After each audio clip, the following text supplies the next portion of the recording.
So I've sort of stumbled into this, the center of this world of sensor journalism. It was very humbling to see how much has been done long before we ran into our little project this past spring. But I'm just going to give you a quick little tour of some of the devices that I've run across and set it up for Matt to talk a little bit about some of the stuff that he's working on as well. So this is a black carbon detector.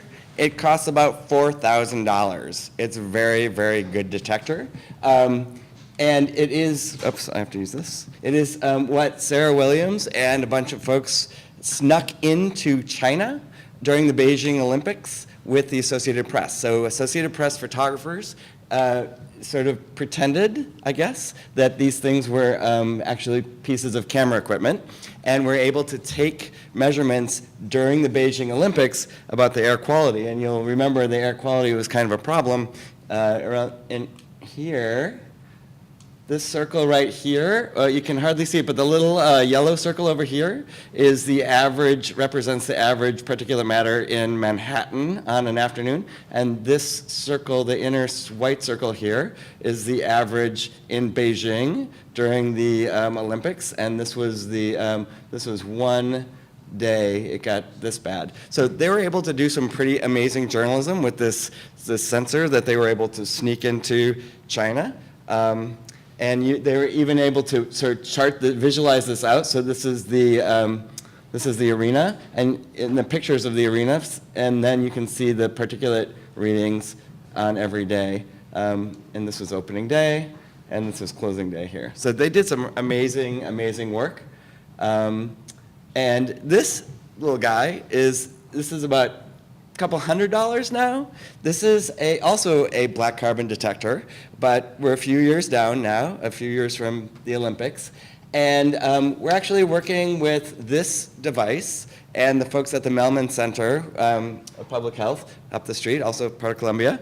And we're strapping these to the back of a bicyclist. This is a bicyclist. This is an intake tube going into his backpack, and we are actually using this couple $100 device to detect black carbon in Manhattan. We're we've done a couple test runs on this, and this is just GPS data, but basically running him around in sort of Dumbo area and to take readings. And we've been able to figure out a good way to actually marry this data together. You've got a CO monitor, you've got your iPhone with the GPS, and we're trying to pull it all together. And we're gonna try to see if we can actually deploy a few of these $200, $300 devices around Manhattan on bikes, and see if we can chart out some of the sort of pollution zones. Are you passing through different levels of pollution as you go biking? This is actually a little XYZ accelerometer. Matt and his folks at Nebraska put these together. This is an Arduino, which you all probably know about. But for how much did this cost you, Matt? $50. $50-ish, right? He was able to put this together, throw it in his luggage. I don't know if you're going to talk about this, but I'm not actually. Okay, he threw it in his luggage on the way to Nicar, and was able to see how they handled his luggage, because it was. Here, isn't this the point in which they actually took it out of your inspecting the bag? Yeah, they actually the TSA took it out of his bag to see, like, hey, what's here? And then. And this is them throwing it onto the plane, and this is the plane taxiing and taking off over here. So I can tell you that putting a device with a bunch of wires sticking out of it is a wonderful idea when you're dealing with the TSA, and also Gitmo is lovely. So this is like under $100, right? So the price is coming down. The ability to do some of this stuff is a little bit more in range. So we had this idea. What if, and actually Matt and I have been talking about this for a long time, at least a year or two. What if we could distribute sensors all around a neighborhood and listen to things like noise and pollution and whatever else we could do. And we've kicked around some proposals for that. Everybody's like, no, you can't put stuff in our neighborhood. You'll know everything about us. And so we ran into some problems with that. But this didn't go away, this notion that we could actually get people to help us detect things in the community. And then came the cicadas. Actually, the cicadas hadn't come yet, but we were talking about this in the newsroom about the fact that the cicadas were going to be coming, and what could we do around that? And I was thinking, I don't know, I have no idea, but that would be fun. Well, it turns out that if you know the temperature 8 inches down in the soil, and you can monitor, obviously you can take the temperature of the soil, but as soon as the soil gets to 64 degrees, if there are cicadas in the area, they will come out. That's how that kind of works. My theory is that they wait to make sure it's spring. They don't want to come out and get frostbite. So 64 degrees, pretty sure that it's summertime or springtime. So I sort of thought, heck, I have this Arduino under my bed. We could probably go down to Radio Shack, get some sense, I don't know, temperature sensor. Could we build?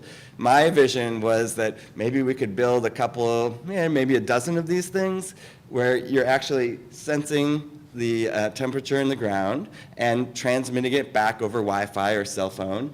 And wouldn't that be cool to have like a dozen of those? Not unlike what was being done many, many years prior. But this is journalism. We certainly haven't done this.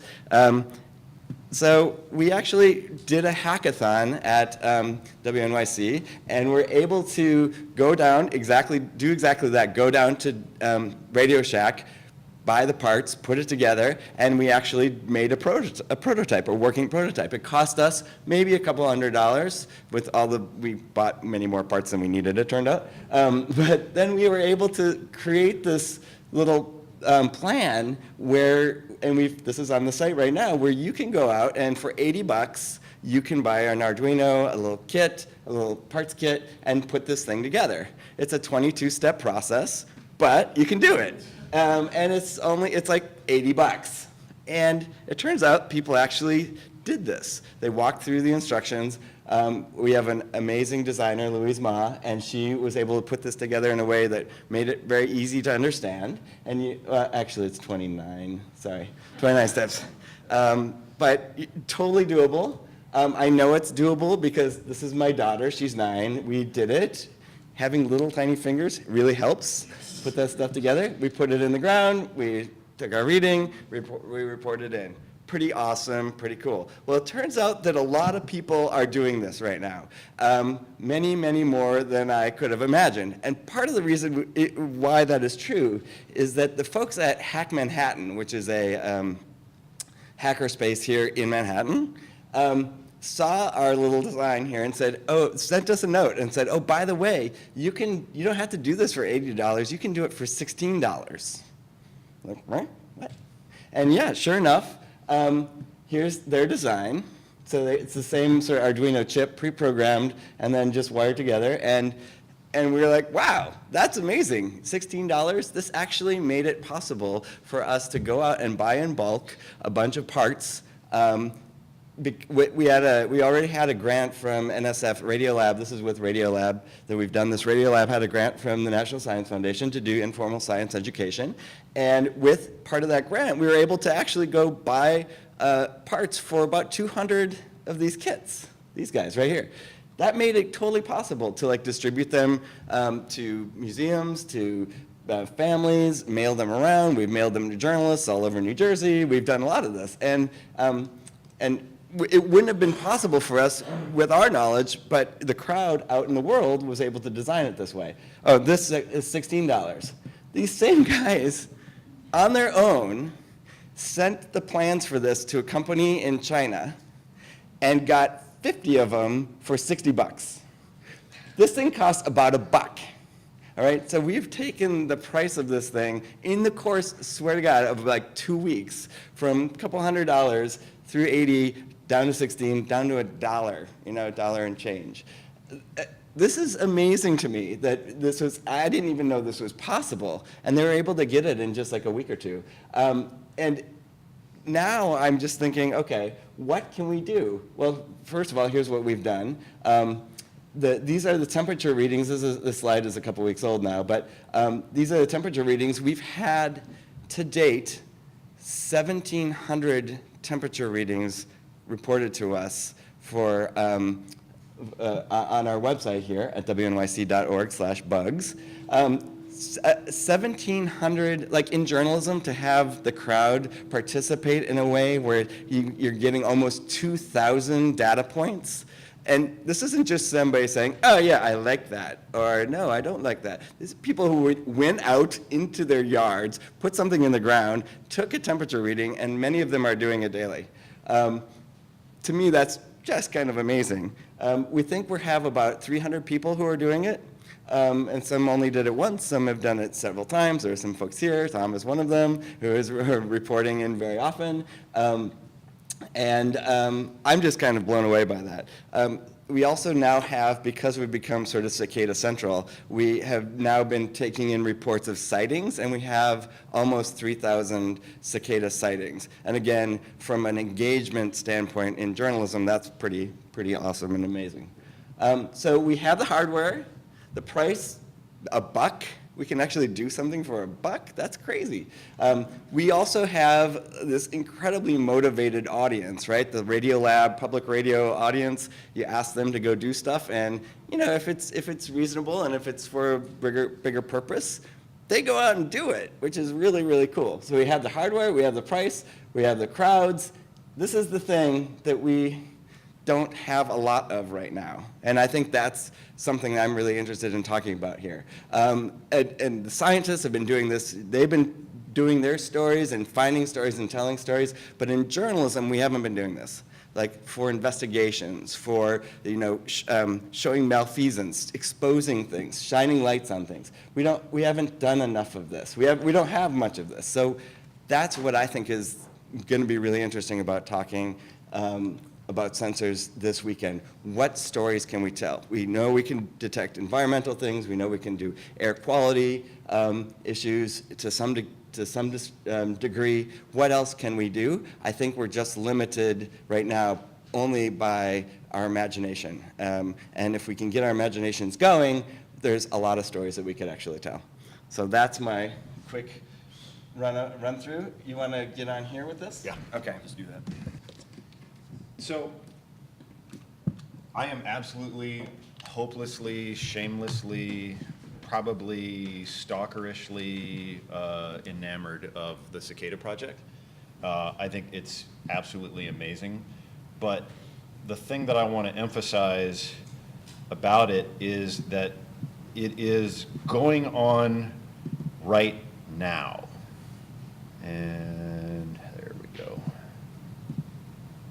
And, pardon me while I vamp for a minute. Do you want me to? I had a terribly nasty feeling that was going to happen. So let's try this one more time. As Matt's working on this, do y'all have any questions about the Cicada Project or any like how this has evolved or what's not working and what is working? Questions? Yeah? Oh, good. I've got a question. The temperature readings that you're getting from the community, are people also kind of cross-verifying those ones? Are they cross-verifying them? Yeah. So this is the big issue with crowdsourced anything, right? How much can you verify? Part of the verification is just because you look at the map and can you say, oh, it's actually here's the soil temperature at this one place. You think, yeah, maybe, but in aggregate, okay, in New Jersey, is it getting warm enough for cicadas? Yeah, in general, it looks like that. We have a couple of readings still on the map, even every week, that are like below 32 degrees, which is sort of challenging to get soil down to below 32 degrees in the summer. So there's clearly issues with the quality of the data specifically.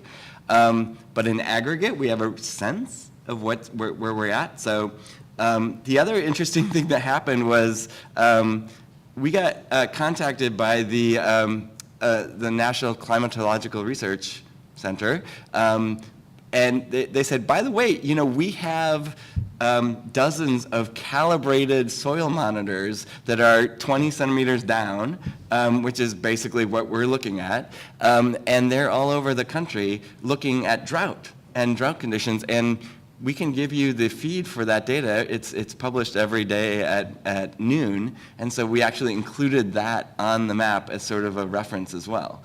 So again, another thing I never even knew about, but came through sort of this crowd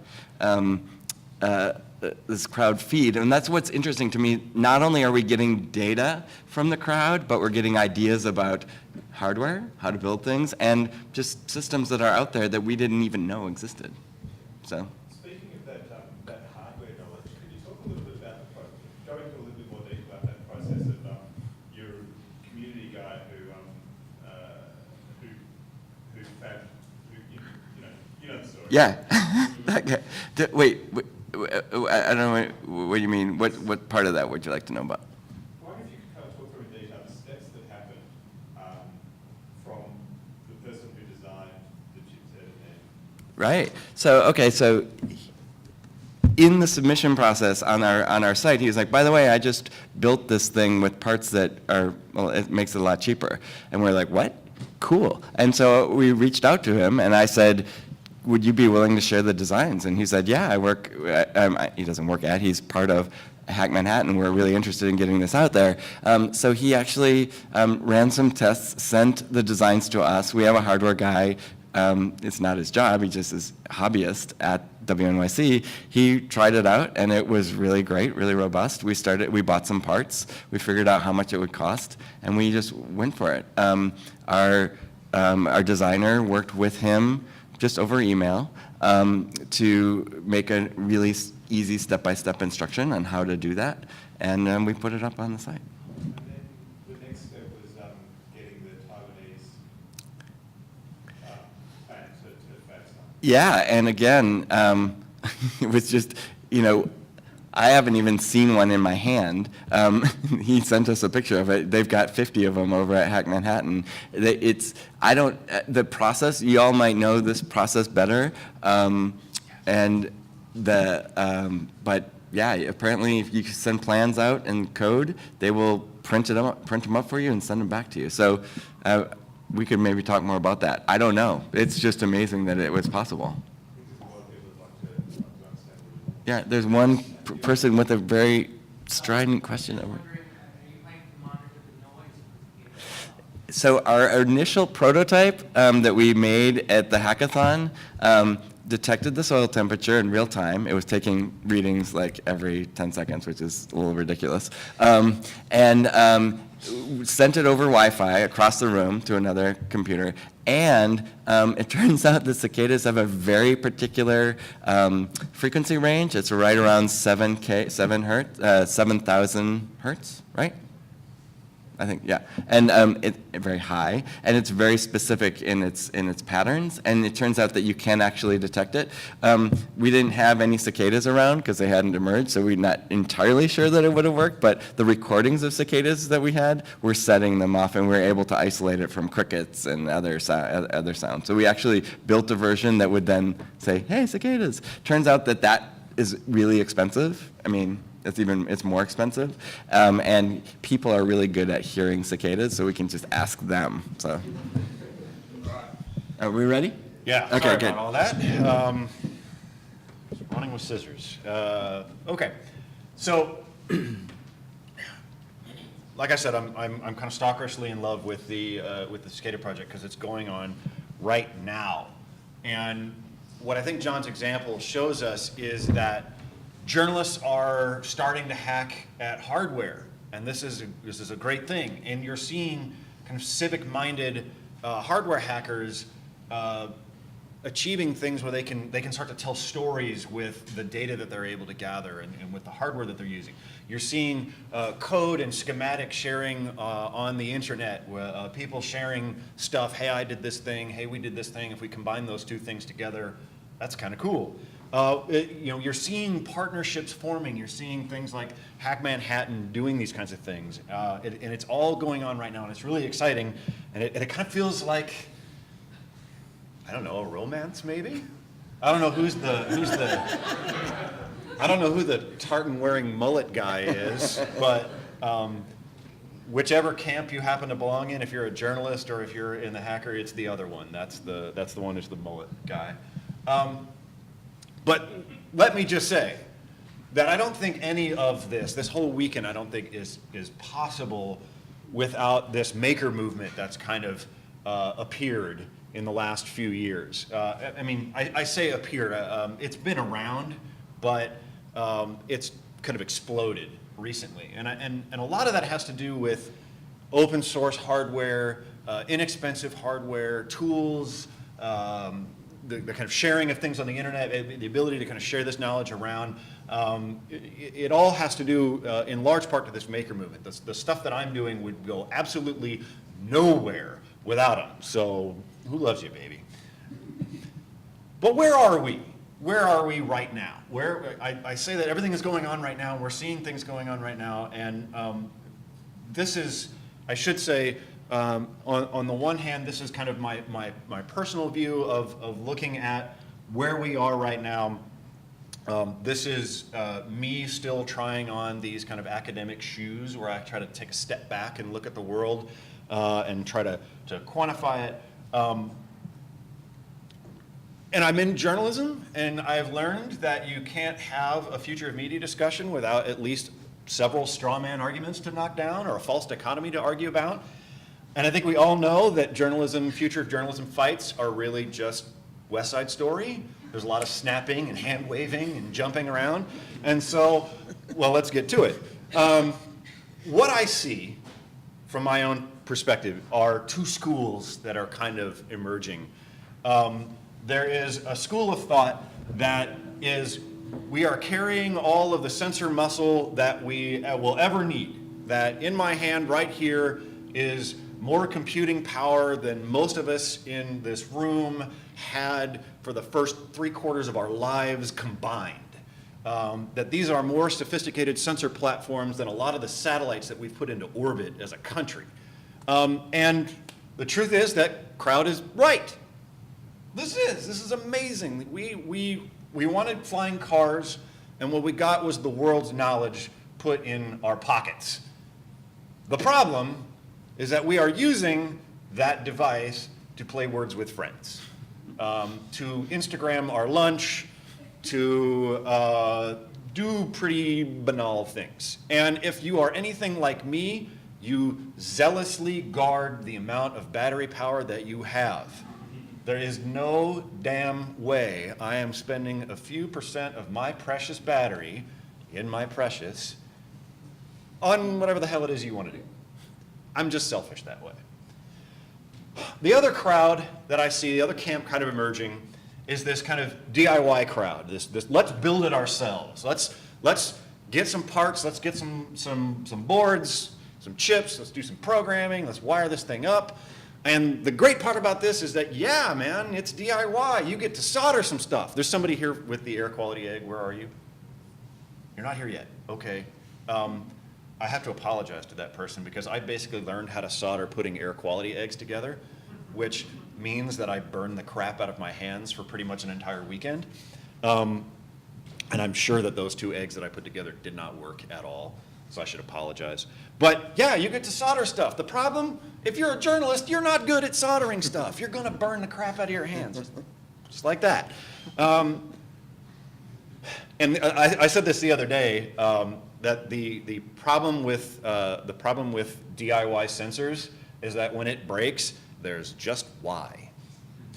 That's it. It's just you. So these are these kind of schools of kind of philosophy that I see emerging. I don't honestly know, I haven't thought carefully about how I feel about this kind of two schools of thought. Oh wait, there's a big pile of shit on the screen. Maybe I have thought about how I feel about this. It is a completely false dichotomy. There are ways to meld these things. There are pros and cons to each. It's really just dependent on what you want to do.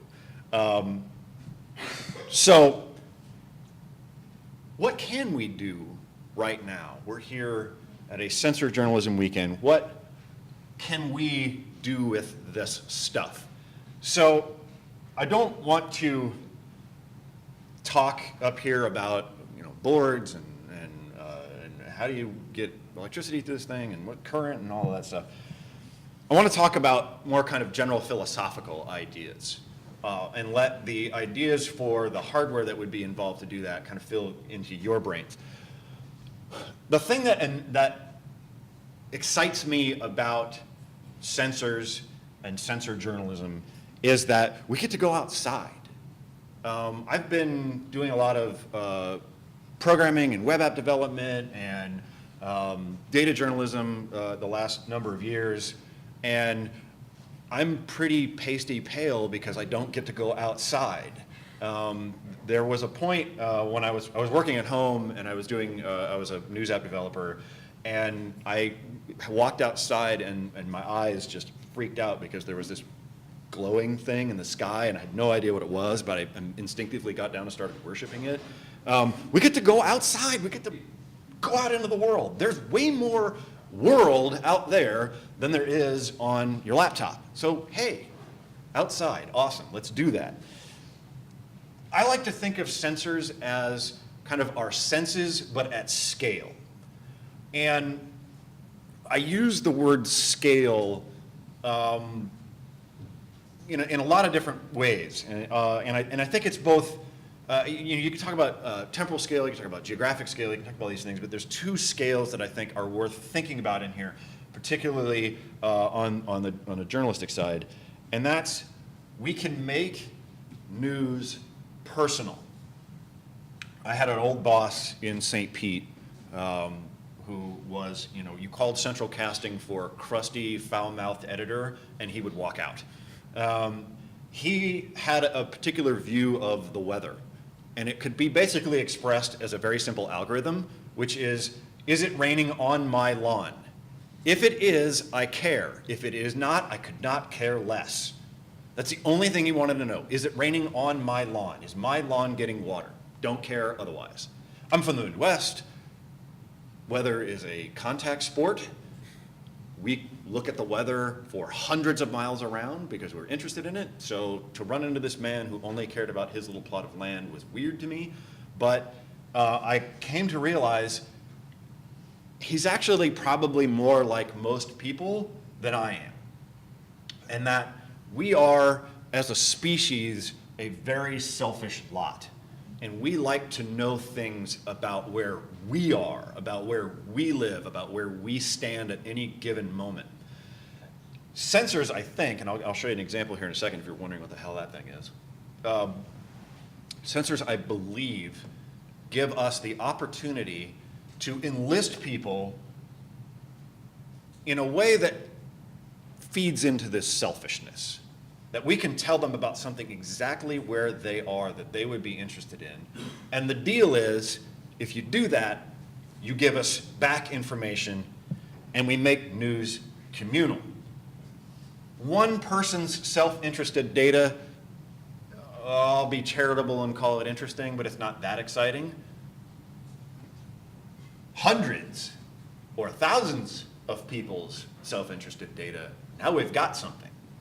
And if each one of them can use their own selfish interests to kind of power into this communal idea, now we've really got something. And they'll adopt that sensor and they'll take care of it.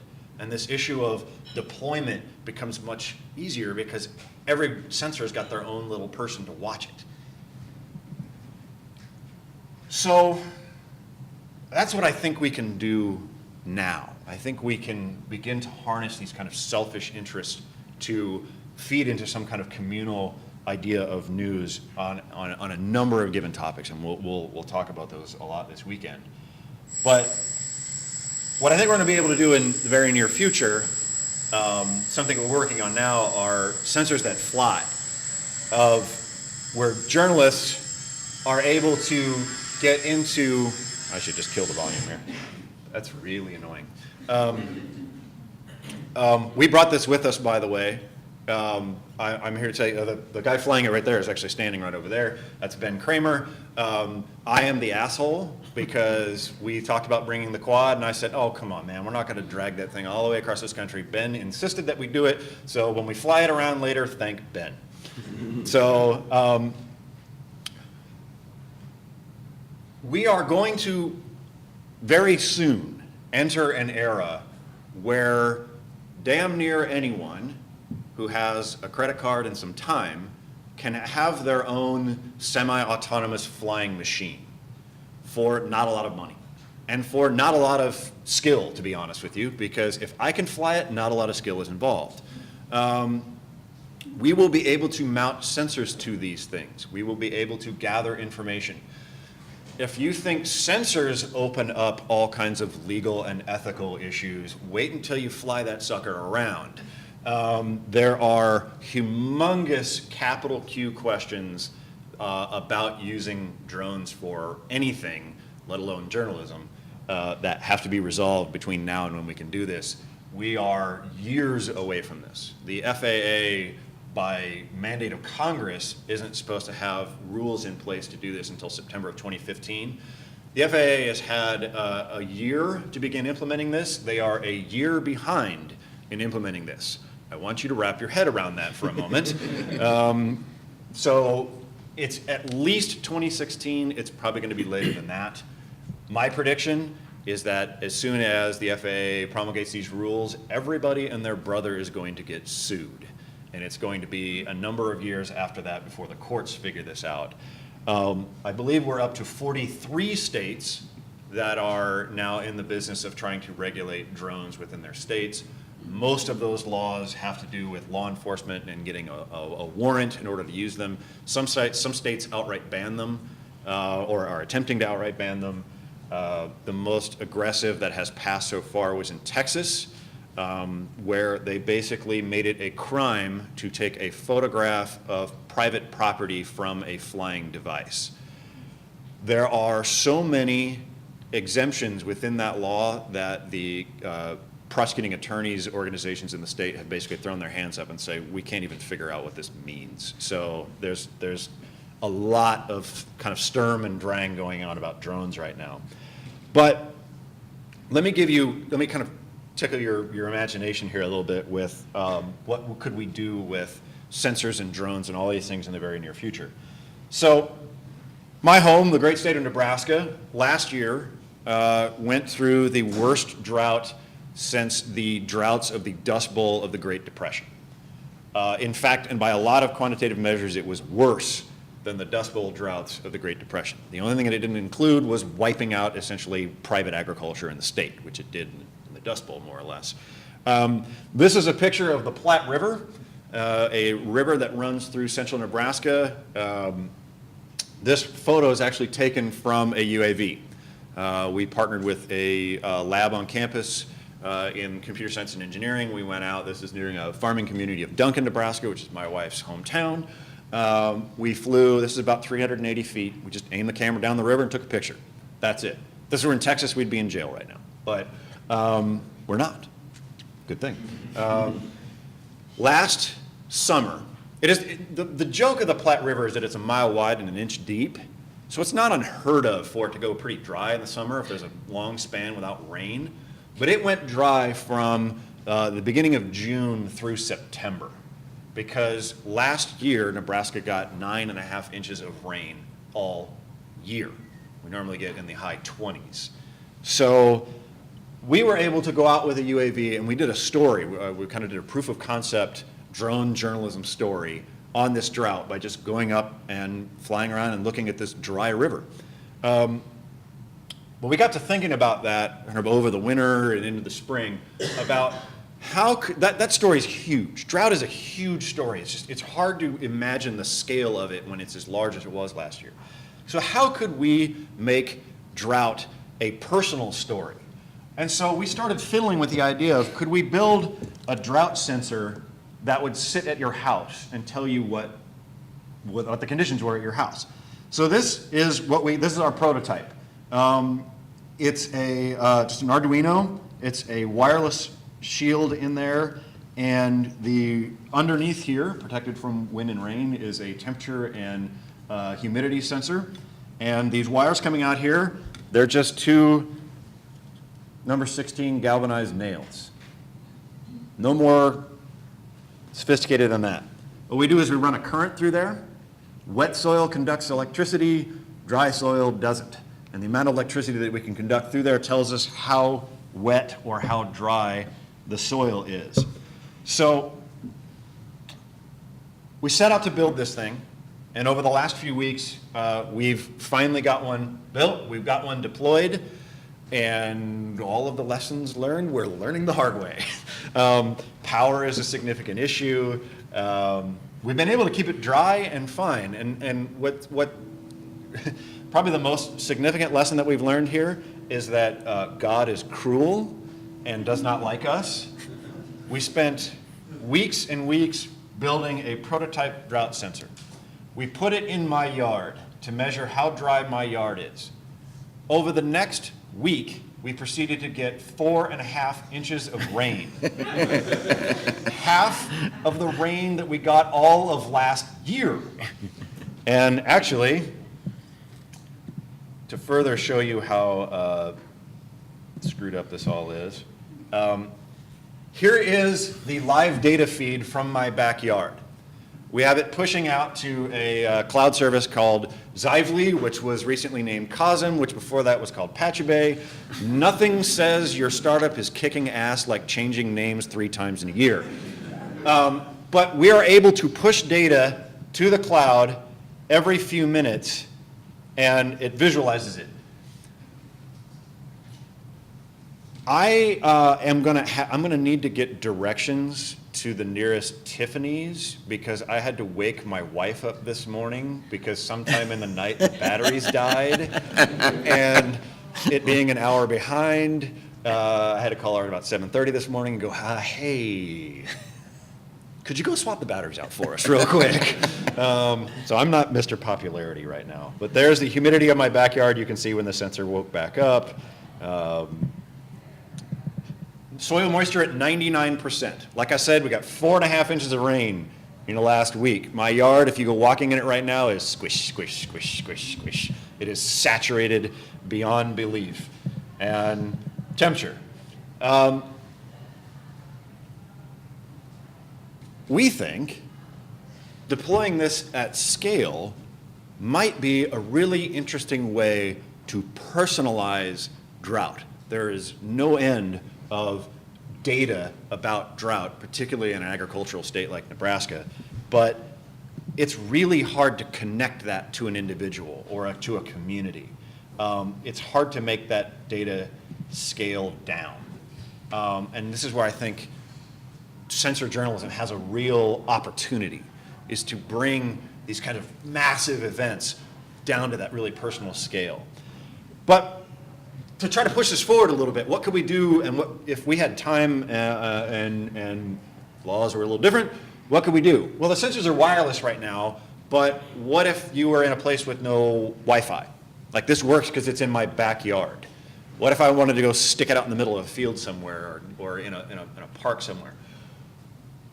Well, I could use my UAVs to go fly out and just gather that data, store it on a card, and come back. Honestly, right now, undergrads are probably cheaper, but this is definitely cooler. They're easy to place in urban settings. But one thing that we've talked about with our friends in computer science is, what do we do when it's hard to reach? What do we do when it would just take hours or days to get somewhere? Could we put these sensors on a UAV and get them there? The example that I roll over in my brain is the nuclear meltdown at Fukushima. Could we have taken a large UAV with some range, because I don't want to be anywhere close to that sucker, and fly a radiological sensor out there and gather data independent of the government and find out exactly how much radiation was being released from that? I believe we will indeed be able to do that, and in some respects it was done in Japan. It was done by journalists. We're reaching a point where journalists will be able to do this.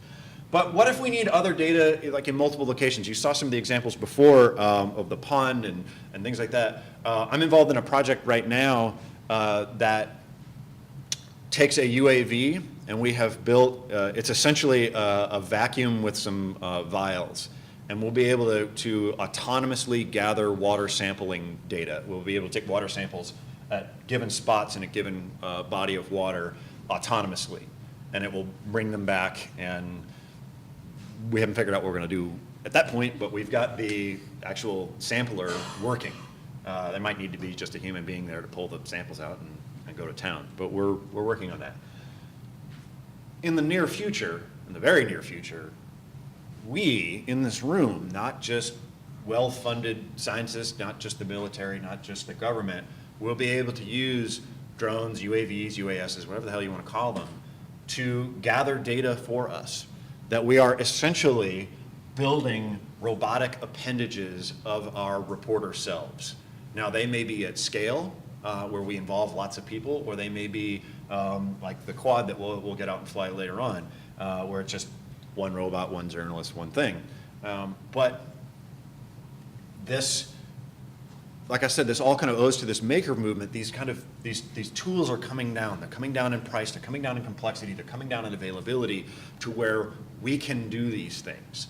And I'm glad that tomorrow is going to be talking about law and ethics, because that's one place that is not going to keep pace with technology. Technology is racing way out ahead on this stuff. The law can't keep up, our ethics can't keep up, and we need to jump out ahead on these things. So, finishing up, this near field future, this is for me, this feels like the Wild West. It's wide open. The only kind of limitations right now are budget and creativity. And those two things are pretty relatable. So the creativity part, I think, as John said before, is the really important thing. Like, there is stuff on the internet somewhere. There's somebody who's thought about this to build the hardware. The hardware almost certainly exists. But what do we do with it? How do we tell stories with it? How do we reach people with it? How do we do journalism with it? Ideas welcome. Thank you.